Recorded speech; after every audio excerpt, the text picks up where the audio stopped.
when we talk about the 80-20 rule, was this the Pareto principle.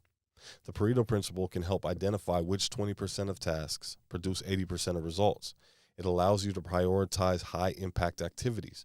So what I encourage you to do is identify the few key tasks that yield the most significant outcomes and prioritize those over less impactful activities. And then, of course, you have your time management tools.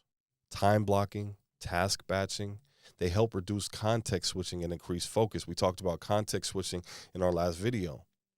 We know that it takes, or they've done research that shows that it takes a person about 20 minutes, a little bit more, to regain focus after interruptions.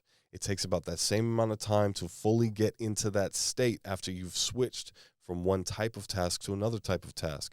So if you're able to batch, if you're able to time block, it helps you to stay in that flow state. It helps you to stay in that same mental avenue so that you're not trying to switch on to something else.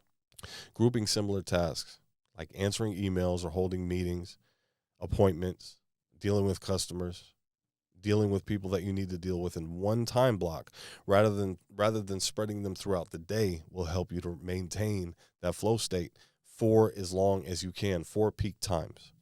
It's like putting your creative tasks all next to each other. And then you know that once you are done creating certain things, you have to go and you have to promote certain things, or you have to do editing, or you have to do these other things. You have to do recording, and putting them in their own batch, putting them in their own time slot, putting them in different spots. So that way, when you switch into that mode, it does take you that little bit of time to fully sink into that mode. But once you sink into that mode, you're able to stay in it long enough to get all of those things done because they're all batched together. Automate repetitive tasks. You can use things like scheduling software, email filters,